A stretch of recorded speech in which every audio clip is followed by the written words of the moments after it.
Puede decirse que desde la Revolución Neolítica no se habían producido un conjunto mayor de transformaciones a nivel social, tecnológico y económico en la historia de la humanidad como los que trajo consigo la Revolución Industrial. Un proceso de transformación económica, social y tecnológica, valga la redundancia, que se inició en la segunda mitad del siglo XVIII en el Reino Unido y que se extendió unas décadas después a gran parte de Europa Occidental, Japón y Norteamérica, y que concluyó aproximadamente en 1840. En el vídeo de hoy te explicaré de una forma sencilla y simplificada por qué surgió, dónde lo hizo y las consecuencias que tuvo posteriormente para el desarrollo de la historia la Revolución Industrial.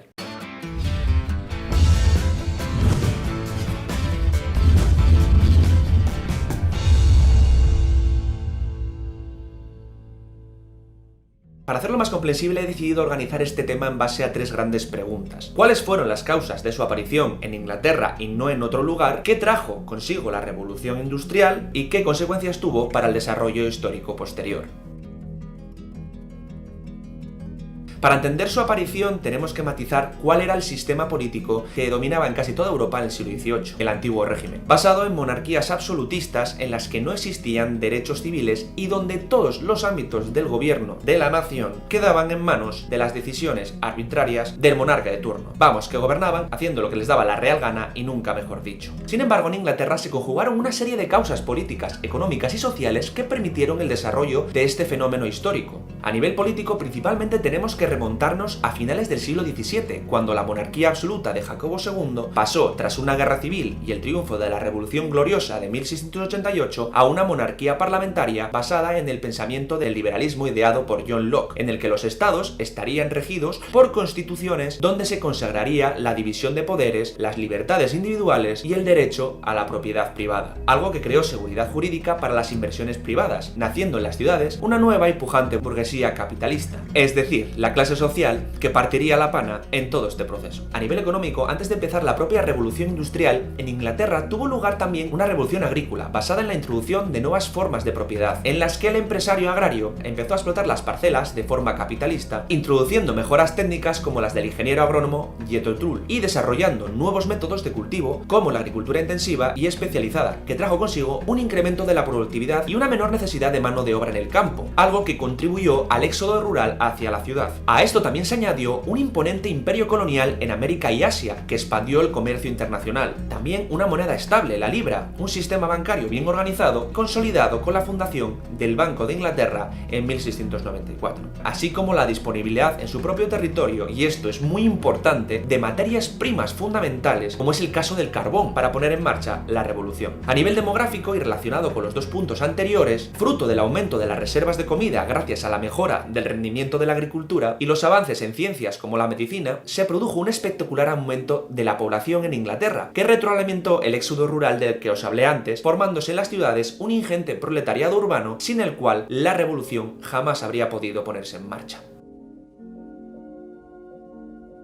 Con la base que proporcionaron estos cambios tan bestias que os he comentado, mecánicos, técnicos e inventores británicos del siglo XVIII desarrollaron aplicaciones prácticas para mejorar la producción minera y manufacturada. La renovación tecnológica que ellos generaron al multiplicar la producción y aumentar la productividad redujo notablemente los costes de producción e incrementó las ganancias y la competitividad. El primer gran avance se produjo en 1733, cuando John Kay creó la lanzadera volante, que permitía tejer más rápido piezas de mayor anchura. Por desgracia, poco tiempo después se hizo evidente que la producción de hilo no alcanzaba para abastecer a la nueva máquina. Para solucionar este problemilla, en 1764 James Hargreaves inventó la llamada hiladora Spinning Jenny, que podía hilar a la vez 8 copos de lana. Esta también tuvo un contratiempo, y es que elaboraba hilos muy finitos, por lo que en 1768 Richard Arkwright ideó otra capaz de tejer hilos más gruesos, pero que por su tamaño debía ser accionada por fuerza hidráulica, de ahí su nombre, la Waterframe. Sinceramente, la verdad es que estos nombres no son muy chachis, podrían habérselos currado un poco más,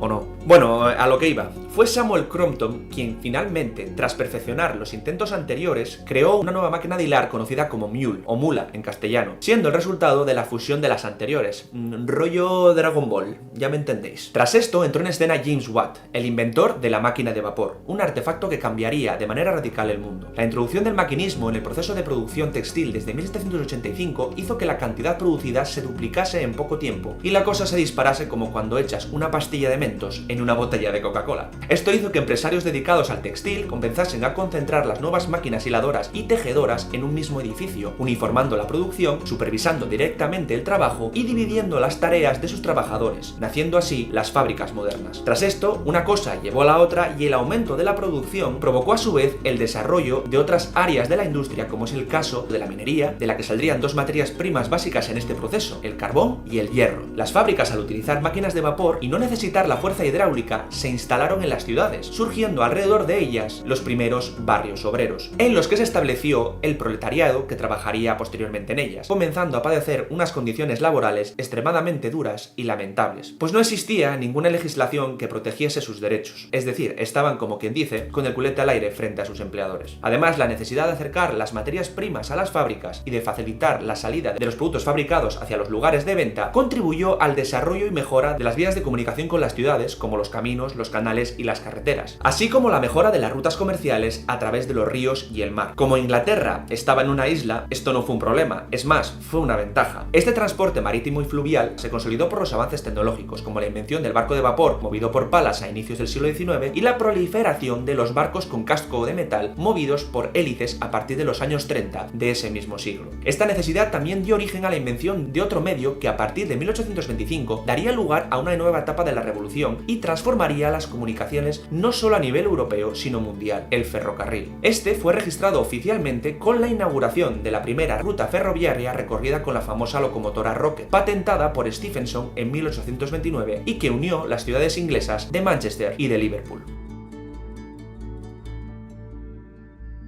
Evidentemente, todos los cambios que os he contado tuvieron un peso capital en los acontecimientos posteriores. Tal fue su importancia que puede hablarse de un antes y un después en la historia de la humanidad. A nivel económico, el mayor cambio que trajo consigo la revolución industrial fue el establecimiento del capitalismo como modo de producción y sistema económico dominante a nivel global, permitiendo la generación de capitales que se reinvirtieron de nuevo en la industria, trayendo consigo el crecimiento económico a nivel mundial del que se beneficiaron en líneas generales una minoría. A nivel político hubo dos grandes consecuencias. La primera fue la formación de gobiernos liberales capitalistas que pusieron en marcha políticas económicas que beneficiaban el propio desarrollo industrial y la economía de mercado. Y la segunda, la creación de un nuevo mapa político a escala mundial que determinaría las relaciones entre las naciones en el posterior devenir histórico. Esto llevó a nuevas condiciones políticas internacionales con la división del mundo en dos bloques, países desarrollados y subdesarrollados o metrópolis y colonias, dando inicio a la era del colonialismo y por extensión la del imperialismo, en el que muchos estados, como es el caso del propio Reino Unido, Francia, Alemania o Japón, lucharon por conseguir la hegemonía económica y política a nivel mundial a través de su expansión y afirmación en otros continentes. Este fenómeno llevó aparejado también el desarrollo a finales del siglo XIX de la conocida como carrera armamentística, con la orientación de la producción y el desarrollo tecnológico hacia la industria bélica y militar, que acabaría por culminar con su enfrentamiento directo en la Primera Guerra Mundial en 1914. A nivel tecnológico, este conjunto de cambios y mejoras técnicas desembocaron también en la conocida como Segunda Revolución Industrial, que tuvo lugar entre finales del siglo XIX e inicios del siglo XX, donde el petróleo, o como se le conoció desde entonces, oro negro, sustituyó al carbón como fuente principal de energía, y donde se asistió a un perfeccionamiento constante de sectores tradicionales como es el caso de la metalurgia y la siderurgia, además del desarrollo de otros campos nuevos como es el caso de la industria química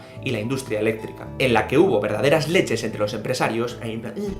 por hacerse con su control. También es importante destacar la invención del motor de combustión interna, con el que se desarrollarían los primeros automóviles fabricados por Carl Benz en Alemania poco tiempo después. Y por último, a nivel social, se generaría una nueva y dinámica estructura, formada por una pequeña élite dominada por la peña de pasta, es decir, la burguesía, dueña de las fábricas y también de los medios de producción. Después, un grupo intermedio o clase media de trabajadores de profesiones liberales, como es el caso de médicos, profesores, jueces, científicos, y una mayoría formada por obreros asalariados y mal pagados que acabaron por constituir el proletariado industrial. Las desigualdades sociales y las duras condiciones de vida impuestas a estos trabajadores determinaron la formación, a partir del último tercio del siglo XIX, de lo que se conoce como movimiento obrero, íntimamente relacionado con los postulados socialistas planteados por Karl Marx y Friedrich Engels en sus obras cumbre como el Manifiesto Comunista o El Capital. Evidentemente, este vídeo no describe en profundidad todo el proceso, pero sí creo que aporta una visión general de lo que fue y significó lo que se conoce, como ya hemos dicho varias veces, la Revolución Industrial.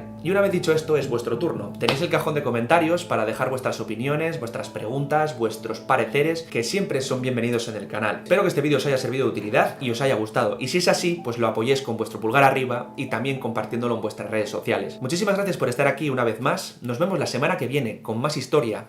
aquí en el Cubil. Un saludo a todos, aquí Peter. ¡Chao!